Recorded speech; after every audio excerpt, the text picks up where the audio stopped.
Hello everyone, welcome back to my channel. मेरा नाम है नेहा और आज मैं आपके लिए लेकर आई हूँ एक बहुत ही ज़्यादा यूज़फुल वीडियो। जो भी गर्ल्स 2022 में मैरिज करने वाली हैं उनके लिए ये जो वीडियो है बहुत ज़्यादा यूज़फुल होने वाला है, बहुत ज़्यादा इम्पॉर्टेंट होने वाला है। बिकॉज़ आज की जो वीडियो है वो है वेडिंग ट्रूज़ो टिप्स एंड ट्रिक्स।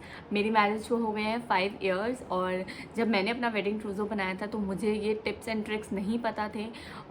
सो मैंने बहुत सारी मिस्टेक्स करी हैं जो मैं चाहती हूँ आप लोग ना करें, और इसीलिए मैंने सोचा कि ये वीडियो मुझे आप लोगों के लिए बनानी चाहिए और शेयर करनी चाहिए। बिकॉज़ हम लड़कियों को बहुत ज़्यादा क्रेज़ होता है वेडिंग ट्रूज़ो का, और मेमोरीज़ होती है वेडिंग ट्रूज़ो के साथ बहुत सारी। तो मैं चाहती हूँ कि आप लोग जो मिस्टेक्स मैंने करी है वो ना करें। तो जो भी मैं बातें इस वीडियो में बताने वाली हूँ वो सारा मेरा पर्सनल एक्सपीरियंस है, जो मुझे फ़ील हुआ मैं वो आप लोगों के साथ शेयर करने वाली हूँ। जो लोग मेरा चैनल पहली बार देख रहे हैं प्लीज़ मेरे चैनल को सब्सक्राइब कर देना। इससे बहुत ज़्यादा मोटिवेशन मिलती है नई नई वीडियोस के लिए, न्यू आइडियाज़ लाने के लिए। तो चलिए without any further do start करते हैं। सो पहला मेरा जो पॉइंट है वो होने वाला है साड़ीज़ पे। बेसिकली हम जब भी शॉपिंग करने जाते हैं ना, सबसे पहली बात तो आप ये चीज़ बहुत ध्यान में रखना कि एक ही शॉप पे आप परचेजिंग मत करना, अलग अलग शॉप्स को एक्सप्लोर करना। और साड़ीज़ में तो मैं आपको बताऊंगी हमारे इंडिया की इतनी अच्छी कलेक्शन है साड़ी में, बहुत सारी वैरायटी है साड़ीज़ की। तो ट्राई करना, कलेक्ट करना, ऐसे पीसीस कलेक्ट करना जो आउट ऑफ फैशन ना हो। जैसे कि हमारे जो है कांजीवरम साड़ीज़, बनारसी साड़ीज़, बहुत सारी साड़ीज़ जो है वो अलग अलग रीजन में जो है अलग अलग उनकी स्पेशलिटी है। तो कोशिश करना ऐसी चीज़ें परचेज़ करना जो आप 5 साल बाद भी या 10 साल बाद भी पहन रहे हैं, तो ऐसा ना हो कि वो आउट ऑफ फैशन हो गया है। बिकॉज़ मैंने जो अपनी वेडिंग में जो साड़ीज़ बनाई थी वो या तो जॉर्जेट फैब्रिक में बनाई थी, या फिर मोस्टली मुझे लगता है मैंने जॉर्जेट फैब्रिक की ही बनाई थी, क्योंकि मुझे साड़ीज़ पहनना इतना तब पसंद नहीं था, दो अब मुझे पसंद है। और अब मैं कोशिश करती हूँ कि डिफरेंट टाइप्स की साड़ीज़ को वेयर करूँ। तो ये एक बहुत अच्छा पॉइंट है कि आप जो भी साड़ीज़ कलेक्ट कर रहे हैं उनको इंडिया के डिफरेंट रीजन्स से कलेक्ट करना। ज़रूरी नहीं है आपको डिफरेंट रीजन्स में जाना है, आपको अपनी सिटी में भी मिल जाएंगी वो साड़ीज़। बस मैं ये कहना चाह रही हूँ कि आप उनमें से ना अलग अलग टाइप की वेराइटीज़ को लेना, ताकि आप कभी भी उसको वेयर करो वो आउट ऑफ फैशन बिल्कुल ना लगे। आई होप आप मेरा पॉइंट समझ गए होंगे। सेकंड पॉइंट में मैं कवर करने वाली हूँ सूट्स और ड्रेसेस को। तो ये जो ड्रेस आप मुझे देख रहे हैं ये ड्रेस मेरी वेडिंग ट्रूज़ो की है। आपको एक पूरा लुक दिखा देती हूँ। ये एक स्कर्ट ड्रेस है, मैं आपको वो भी दिखा देती हूँ।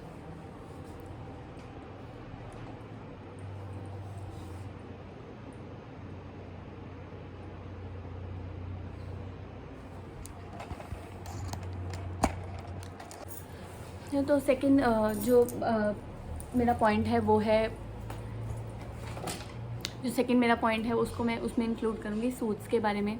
तो सूट की परचेजिंग भी आप वो मत करिएगा जो शॉप्स पे सूट्स मिलते हैं, वो आउट ऑफ द फैशन बहुत जल्दी होते हैं। आपको पता है फैशन ट्रेंड जो है वो कितना ज़्यादा जल्दी जो है वो चेंज हो जाता है। इसीलिए आप ट्राई करना आउटफिट को स्क्रैच से बिल्ड करने की, आप फैब्रिक परचेज़ करना और अच्छी क्वालिटी का फैब्रिक परचेज़ करना। देखो स्टिचिंग उतनी ही लगती है जब आप एक नॉर्मल सूट परचेज़ करेंगे और या आप फैब्रिक परचेज़ करेंगे तो भी, बट ये है कि आप जब फैब्रिक परचेज़ करके आप स्क्रैच से जब सूट्स को डिज़ाइन करोगे ना, तो वो आप कभी भी पहनोगे ना, वो आउट ऑफ फैशन बिल्कुल भी नहीं लगेगा। सेकेंडली आप उसको अलग अलग दुपट्टा के साथ पेयर कर सकते हो। अब मैं आपको मेरे वेडिंग ट्रूज़ो के सूट भी दिखाऊंगी, और मैं आपको ऐसे भी सूट्स दिखाऊंगी जो मैंने उसके बाद में, जब मुझे वेडिंग ट्रूज़ो वाला वो कंसेप्ट समझ में नहीं आया ना कि यार ये तो आउट ऑफ फैशन हो चुके हैं, अब इनको पहनने का बिल्कुल मेरा मन नहीं करता, तो मैंने फैब्रिक परचेज़ किया और मैंने खुद सूट्स जो हैं वो डिज़ाइन किए हैं। अब मैं कोशिश करती हूँ कि मैं वही सूट्स लूँ जो मैं स्क्रैच से बिल्ड करवा सकूँ, मैं कभी भी परचेज़ नहीं करती हूँ। और रही बात ड्रेसेस की, तो ड्रेसेस आप स्कर्ट्स या पैंट्स वाले जो है, आजकल शरारा बहुत इन है, आजकल मैक्सी गाउन बहुत इन है, आप वो चीज़ परचेज़ कर सकते हो। बट गाउन्स परचेज़ मत करना, वो आप एक या दो बार पहनोगे। मैं एक गाउन की भी वीडियो आपके साथ इसमें डाल दूँगी, बिकॉज़ मैंने गाउन परचेज़ किया था अपने वेडिंग ट्रूज़ो में। वो आते 6 to 7 8,000 के हैं, बट वो आउट ऑफ द फैशन बहुत जल्दी होते हैं, इसीलिए वो वर्थ नहीं लगता मुझे। तो मैं आपको सूट सिखाती हूँ। जो मैंने स्क्रैच से बिल्ड कराया है। तो सबसे पहला है ये वाइन कलर का सूट। अब इसमें मैंने क्या किया, सबसे पहले मैंने ये दुपट्टा परचेज़ किया था। फैब्रिक परचेज़ करने से पहले मैंने दुपट्टा परचेज़ किया था। यस, मैंने दुपट्टा परचेज़ किया था। आप देख सकते हैं कितना सुंदर ये दुपट्टा है, और इसका जो फैब्रिक है ना वो बहुत अच्छा फैब्रिक है। ये आई थिंक मैंने 1200-1300 के अराउंड इसको परचेज़ किया था। और इसके बाद मैंने जो है वो सूट का फैब्रिक परचेज़ किया। मैं आपको सूट भी दिखाती हूँ, तो मैं आपको सूट दिखाती हूँ। ये मैंने सिल्क फैब्रिक में जो है वो सूट परचेज़ किया था वाइन शेड में, जो दुपट्टे एक कंट्रास्ट में था वाइन। अब इस दुपट्टे को मैं और भी सूट्स के साथ यूज़ कर लेती हूँ, इसीलिए ये चीज़ मुझे बहुत अच्छी लगती है।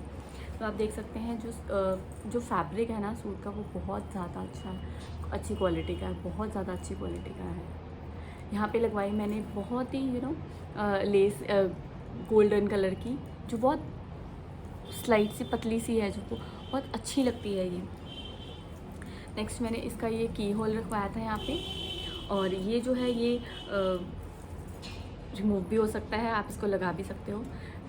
तो ये बहुत प्यारा लगता है। जब कभी मन करता है मैं लगा लेती हूँ, जब मन करता है मैं इसको उतारती हूँ। पीछे भी मैंने जो है वो राउंड नेक बनवाया है और लटकन्स लगवा रखी हैं।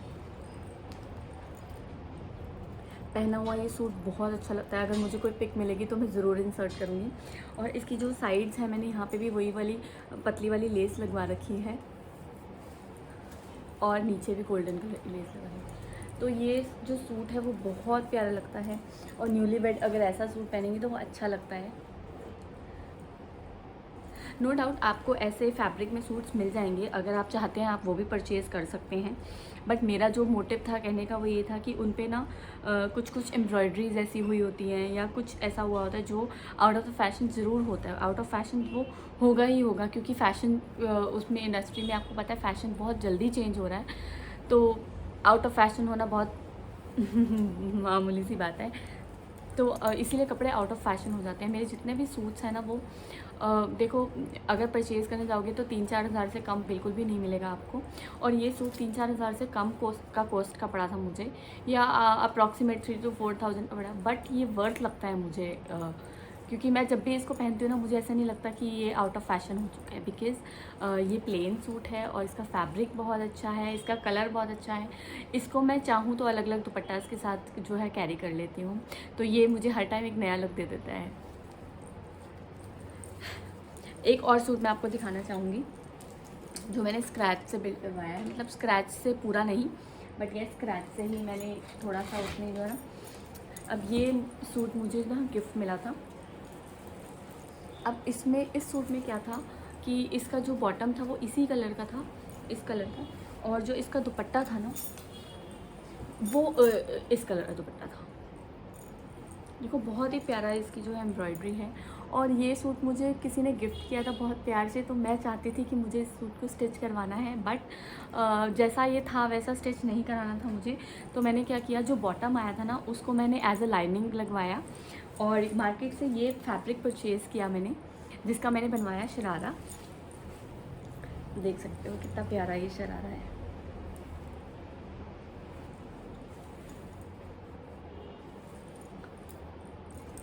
और इसी फैब्रिक का जो है वो मैंने स्लीव्स जो है वो बेल स्लीव्स बनवा के इसकी शर्ट पे लगवा रखी हैं। प्लस ये बहुत प्यारे से मैंने इस पे ये लटकन्स लगवाए थे, जो लहंगे पे लगते हैं ना वो मैंने इस पे लगवाए थे। दोनों साइड पे लगे हुए हैं ये, देख सकते हैं कितना प्यारा है ना। ये बहुत अच्छा लुक देता है, ये बहुत प्यारा लुक देता है। पीछे नेक में भी मैंने राउंड नेक के साथ जो है वो लटकन्स लगवा रखी हैं। तो मेरा कहने का सिर्फ यही मोटिव है कि आप जब भी अपने सूट्स को परचेज़ कर रहे हैं तो जो शॉप्स में सूट्स मिलते हैं उनको परचेज़ ना करके आप फैब्रिक परचेज़ कीजिए और DIYs कीजिए। आजकल बहुत सारे आपको आइडियाज़ मिल जाते हैं इंटरनेट पे, या फिर आजकल बहुत से लोग वीडियोस बना रहे हैं जैसे मैंने आपको दिखाया। तो अगर आप चाहते हैं तो मेरे पास बहुत सारी कलेक्शन है। मैं नेक्स्ट वीडियो अपनी जो है वो सूट्स डिज़ाइनिंग पे बना कर आपको दिखा सकती हूँ कि और मैंने किस किस स्टाइल से सूट को है डिज़ाइन किया है। और पता है आप जब सूट डिज़ाइन करने लग जाओगे ना तो आपके माइंड में हमें अलग अलग आइडियाज़ अपने आप आते रहेंगे। इसीलिए ये सेकंड पॉइंट था जो मैंने कवर किया, सूट्स को और ड्रेसेस को। और गाउन कोशिश करना मत परचेज़ करना, गाउन मुझे बिल्कुल वर्थ नहीं लगा। मैंने गाउन परचेज़ किए हैं वो एज़ इट इज़ आप उनको 1 या 2 बार हार्डली पहनते हो। सूट्स को स्कर्ट्स को आप मिक्स एंड मैच करके अलग अलग उस पर स्टाइल कर सकते हो, बट जो गाउन्स हैं वो आप मिक्स एंड मैच नहीं कर सकते। बट येस मेरे पास उसका एक आइडिया है जो शायद मेरी नेक्स्ट या नेक्स्ट वीडियो होने वाली है, बट वर्थ नहीं लगता उसमें, मुझे वर्थ नहीं लगा। बट ठीक है, मेरे पास था वेडिंग क्रूज़ों में और मुझे उसको किसी को नहीं देना था, मेरा मन नहीं करता था अपनी वेडिंग क्रूज़ों की चीज़ें किसी को देने का।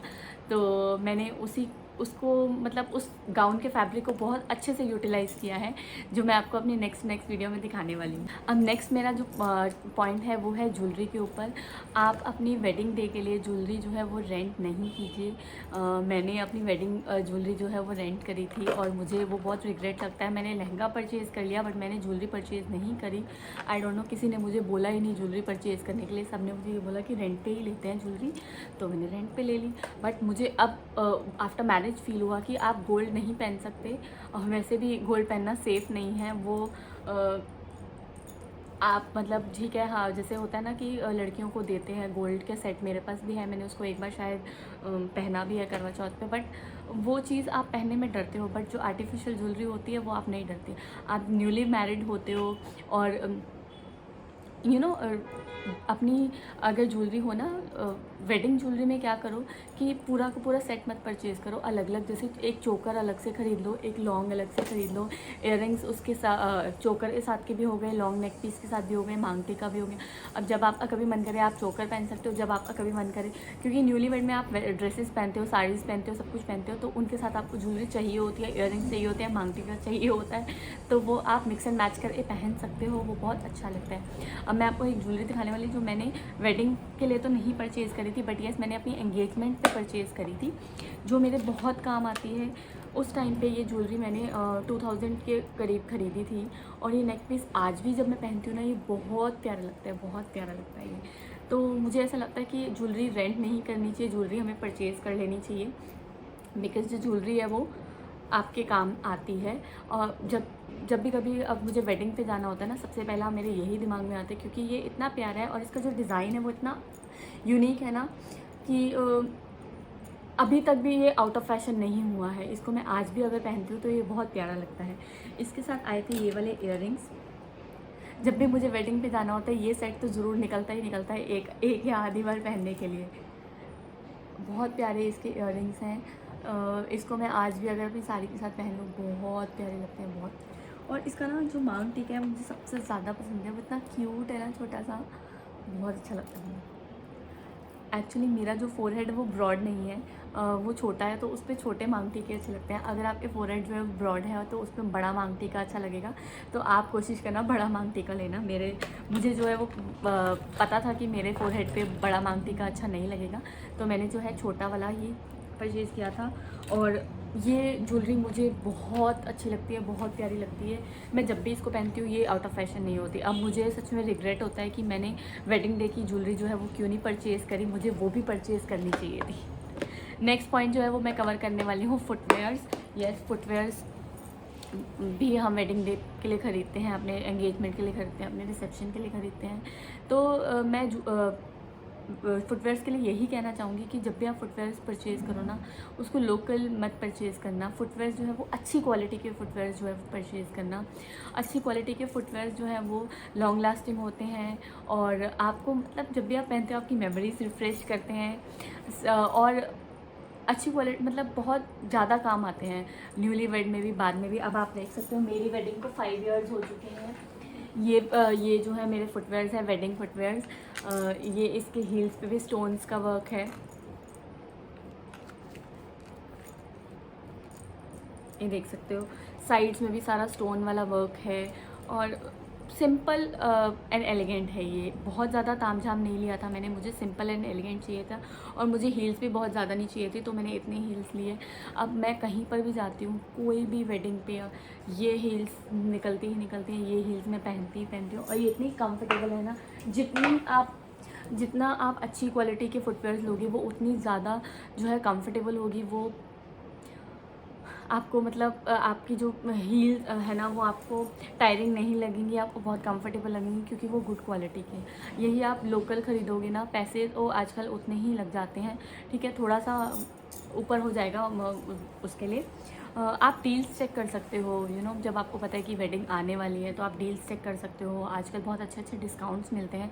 बट फुटवेयर्स के लिए मैं यही कहूँगी कि गुड क्वालिटी के फुटवेयर्स ही खरीदें, क्योंकि अगर आप अपने फुट्स में कंफर्टेबल होना, अपने फुटवेयर में कंफर्टेबल होना, तो आप पूरा सब कुछ इंजॉय करोगे, सब अच्छा लगेगा। और अगर आपने फुट्स में ही कुछ कंफर्टेबल नहीं पहना ना, आप पूरी वेडिंग में परेशान रहोगे। इसलिए ये टॉपिक, ये पॉइंट भी कवर करना बहुत ज़्यादा ज़रूरी था, इसलिए मैंने ये पॉइंट भी कवर किया है।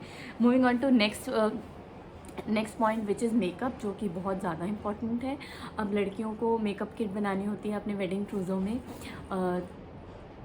हम मेरे टाइम पे क्या था कि मुझे दोनों तरफ से बनानी थी, इन लॉज़ की तरफ से भी और अपनी तरफ से भी। बट तब मुझे ये नहीं था कि जो चीज़ें मैंने उसमें बना ली हैं वो मैं शायद इस वाले मेकअप किट में नहीं बनाऊँ। मैंने दोनों में डबल डबल कर लिया, और फाइनली क्या हुआ कि इतना मेकअप आप करते नहीं हो। तब मैं वीडियोस भी नहीं बनाती थी तो इतना मेकअप नहीं करती थी, और इतना मेकअप का नॉलेज भी नहीं था। अब तो यूट्यूब पे आपको सब कुछ सिखा दिया जाता है, इतने अच्छे अच्छे ट्यूटोरियल्स मिलते हैं कि, और प्रोडक्ट्स इतने अच्छे अच्छे हैं कि आप उनको अप्लाई करोगे तो आपका फेस वैसे ही बहुत अच्छा लगने लग जाएगा। तो मैं यही कहना चाहूँगी कि आप वेडिंग ट्रूज़ों की जब मेकअप किट बना रहे हैं तो जो चीज़ें आपने अपनी तरफ से बना ली है ना, वो इन लॉज़ की तरफ से मत बनाइए। और कोशिश करना कि स्मॉल पैकेजिंग ख़रीदें आप, क्योंकि जो मेकअप है वो एक्सपायर हो जाता है, और अगर आप ब्रांडेड मेकअप ले रहे हैं तो वो वैसे ही इतना एक्सपेंसिव आता है कि आपको बहुत ज़्यादा वो लगेगा।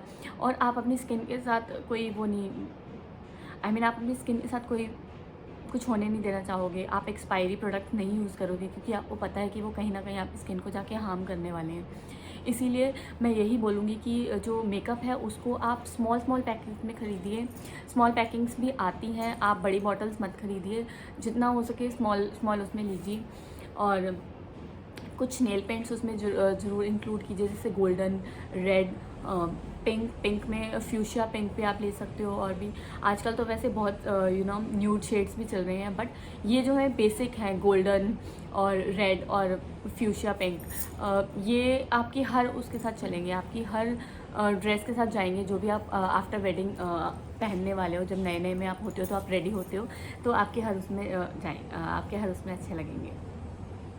प्लस लिपस्टिक्स में भी मैं यही कहना चाहूँगी कि कुछ ऐसे कलर्स जो हैं वो ज़रूर इंक्लूड कीजिए, जैसे रेड हो गया, पिंक में 2-3 वेराइटीज़ रखिए, रेड में भी आप हॉट रेड रख सकते हैं और परचेज़ कर सकते हैं। और लिपस्टिक में भी गुड क्वालिटी लिपस्टिक से ही परचेज़ कीजिए। चाहे तो आप किसी से लिपस्टिक्स में भी जो है वो गुड क्वालिटी लिपस्टिक्स ही परचेज़ कीजिए, क्योंकि जो अगर आप गंदी क्वालिटी की लिपस्टिक्स लेंगे तो वो आपके लिप्स को ड्राई कर देगी और वो बिल्कुल भी अच्छा नहीं लगता, क्रैक्स दिखते हैं। अगर आपका लिप शेड अच्छा है, अच्छी क्वालिटी का है, तो वो बहुत आपके लिप्स को एक अलग ही ब्यूटी देता है, आपका मेकअप जो है वो बहुत अच्छा लगता है। तो moving on to next point which is accessories. तो कुछ एक्सेसरीज़ ऐसी रखना, जैसे अगर आप वेस्टर्न वेयर ले रहे हैं तो कुछ बेल्ट्स रखना उसमें, और जो आपने ड्रेसेस ली हैं उसके मैचिंग में कुछ बैग्स लेना। जैसे मैं आपको दिखाती हूँ, फॉर एग्जांपल मैंने ये बैग लिया था, ये बैग मेरा वेडिंग ट्रूज़ो का है। और एक और बैग मैं दिखाना चाहूँगी। वैसे मेरे मोस्टली जो बैग्स हैं वो सारे वेडिंग ट्रूज़ों में ही मैंने बनाए थे अपनी ड्रेसेस को मैच करने के लिए। और इसमें भी वही बोलूँगी कि गुड क्वालिटी परचेज़ कीजिए, क्योंकि ये ख़राब नहीं होते हैं। अब आप देख लीजिए, ये लगता नहीं है कि ये 5 साल पुराना है, और मैं इसको बहुत बार कैरी करती हूँ। जब भी मेरे ड्रेसेस से मैच करता है मैं इसको हमेशा कैरी करती हूँ। एक ये मैंने गोल्डन में परचेज़ किया था, ये स्लिंग बैग है, स्लिंग क्लच है ये। जब मन करता है मैं इसको चेन के साथ ले लेती हूँ, जब मन करता है मैं इसको ऐसे ही हैंड में पकड़ लेती हूँ। वेडिंग्स में तो ये बहुत ज़्यादा काम आता है, क्योंकि गोल्डन जो है वो हर आउटफिट के साथ जाता है। और जो इसका डिज़ाइन है ना पिकॉक वाला, बहुत यूनिक है, मुझे बहुत प्यारा लगता है। मुझे अपने बैग्स की सारी कलेक्शन बहुत प्यारी लगती है। मुझे जितने भी बैग्स मैंने परचेज़ किए थे ना वो बहुत अच्छी क्वालिटी के थे, और अभी तक भी ख़राब नहीं हुए हैं। तो 4 to 5 आई थिंक बैग्स आप इंक्लूड करना जो आपके ड्रेसेस के साथ मैच कर जाएं। मैंने अपनी ड्रेसेस पहले परचेज़ करी थी और बैग्स बाद में परचेज़ किया था, तभी मैचिंग मैचिंग हो रहा है। Moving on to next point which is dupatta. तो ये बहुत इंपॉर्टेंट पॉइंट है। अब जैसे कि आप लोग सूट आउटफिट फ्रॉम स्क्रैच करने वाले हो मेरी इस वीडियो को देखने के बाद, तो नहीं भी करने वाले तो दुपट्टा जो है वो अलग अलग आजकल बहुत ट्रेंडी दुपट्टास चल रहे हैं। अलग अलग स्टाइल का दुपट्टा, बांधनी दुपट्टा, सिल्क दुपट्टा, अलग अलग उससे परचेज़ कीजिए और मिक्स एंड मैच करके पहनना। हमेशा आपका जो आउटफिट है वो अच्छा लगेगा, एक नया लुक देगा आपको। हम गर्ल्स की यही प्रॉब्लम होती है कि एक ड्रेस को हमने अगर एक बार पहन लिया तो हम उसको दोबारा रिपीट नहीं करना चाहते। अब आप मेरी ड्रेस की कंडीशन देख सकते हो, ये मैंने हार्डली 2 या 3 बार पहनी होगी, उसके बाद ये एज इट इज़ पड़ी है। बट मैं आज कुछ एक वीडियो शूट करी थी, उसमें मुझे ये कलर चाहिए था, तो मैंने सोचा क्यों ना इसको यूज़ किया जाए। बिकॉज़ ये वाली जो ड्रेस है मेरी, ये मुझे लगता नहीं है क्योंकि मिरर वर्क कभी आउट ऑफ फैशन होता नहीं है। और ये जो है वो सिल्क फैब्रिक है, सिल्क फैब्रिक भी है, अभी तक जो है वो ट्रेंड में है, तो ये ड्रेस आउट ऑफ फैशन नहीं हुई है। अदरवाइज़ जब मेरी जो वेडिंग हुई थी तब रॉ सिल्क ज़्यादा ट्रेंड में था, और अब रॉ सिल्क बहुत रेयर देखने को मिलता है। अब रॉ सिल्क कहीं नहीं को मिलता। बट ठीक है, मैं फिर भी मिक्स एंड मैच करके अपनी ड्रेसेस को यूज़ कर लेती हूँ, क्योंकि मुझे ऐसा लगता है मैंने बहुत सारे पैसे वेस्ट किए हैं उनके ऊपर, तो उनको यूटिलाइज तो करना ही चाहिए। Moving on to next point which is some ethnic jackets and capes. ये भी बहुत लाइफ सेविंग है। अब आपने एक सिंपल सी भी कुर्ती पहनी है ना, उसके ऊपर आपने एक अच्छा सा शर्ट पहन लिया या केप पहन ली, आपका आउटफिट जो है वो बिल्कुल एनहेंस हो जाएगा, बिल्कुल एनहेंस।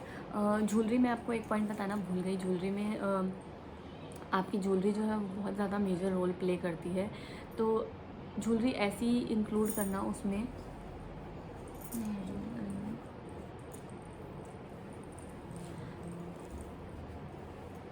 नेक्स्ट पॉइंट आता है एथनिक जैकेट्स एंड केप्स। ये भी बहुत इंपॉर्टेंट चीज़ है। अगर आपने एक सिंपल सी कुर्ती पहनी है, उसके साथ आपने एक कंट्रास्टिंग शर्ट पहन लिया या जैकेट पहन ली या कोई केप पहन लिया, तो वो आपके आउटफिट को जो है एक नया लुक देता है, एक बहुत प्यारा लुक देता है, जो बहुत ज़्यादा ब्यूटीफुल लगेगा। एक सिंपल कुर्ती को भी अगर अच्छे से डिज़ाइन किया जाए, अच्छी ज्वेलरी पहनी जाए, अच्छी केप पहने जाए, अच्छी जैकेट पहनी जाए, तो वो बहुत अच्छा। तो कुछ ऐसे जैकेट्स जो हैं वो अलग अलग उस डिज़ाइन की लेना, जो आप फर्दर जो है वो यूज़ कर सको। अब आप जैसे आउटफिट फ्रॉम स्क्रैच कर रहे हो, तो सूट्स के ऊपर भी जैकेट्स बहुत अच्छी लगती हैं। आप दुपट्टा मत कैरी कीजिए, आप उस जैकेट को पहनिए, बहुत अच्छा लुक लगेगा। प्लस उसको एक्सेसराइज़ कीजिए अपने फुटवेयर, अच्छे फुटवेयर्स के साथ, मैचिंग बैग के साथ और मैचिंग ज्वेलरी के साथ, बहुत अच्छा लुक आता है। एक चीज़ और बोलना चाहूँगी कि हेयर स्टाइल जो है वो भी बहुत इंपॉर्टेंट रोल प्ले करता है। तो देखना आपके फेस पे कौन से हेयर स्टाइल जो है सूट करते हैं, वही हेयर स्टाइल्स करना। बिकॉज़ अगर आप कोई भी हेयर स्टाइल कर लोगे और वो आपके फेस को सूट ही नहीं करेगा, तो कोई वर्थ नहीं है आपकी अच्छी ड्रेस पहनने का, कोई अच्छी ज्वेलरी पहनने का, कोई फ़ायदा नहीं है उसका। So that's all for today's video. I hope आप लोगों को मेरा वीडियो अच्छा लगा होगा। मैंने कोशिश करी है कि मैं जितने भी मुझे जिन चीज़ों को ऐसे लगा कि ये वर्क नहीं किया, वो चीज़ें मैंने आपके साथ शेयर की हैं। ये सारा मेरा पर्सनल एक्सपीरियंस है, क्योंकि मैंने बहुत सी चीज़ें वेस्ट करी हैं। सीरियसली मैंने अपने वेडिंग क्रूज़ों की बहुत सारी चीज़ें जो है वो वेस्ट करी हैं। तो मुझे ऐसा लगता है कि आप लोग बहुत वाइजली अपनी मनी स्पेंड कीजिए, क्योंकि बहुत हार्ड अर्न मनी होती है। मुझे उस टाइम पे नहीं समझ में आता था, टाइम के साथ सारी चीज़ें समझ में आती हैं। तो अच्छे से यूटिलाइज़ करना। वेडिंग ट्रूज़ो अगर अच्छा होगा, आप उसको कभी भी पहनोगे, मेमोरीज रिफ़्रेश होंगी, आपको बहुत अच्छा लगेगा कि ये मेरे वेडिंग ट्रूज़ो का मैं आज भी इसको यूज़ कर रही हूँ। तो दैट्स इट। मिलती हूँ नेक्स्ट वीडियो में। अगर मेरा वीडियो अच्छा लगे तो लाइक करना मत भूलना और सब्सक्राइब कर देना चैनल को। Thank you, bye bye, take care. मिलते हैं नेक्स्ट वीडियो में।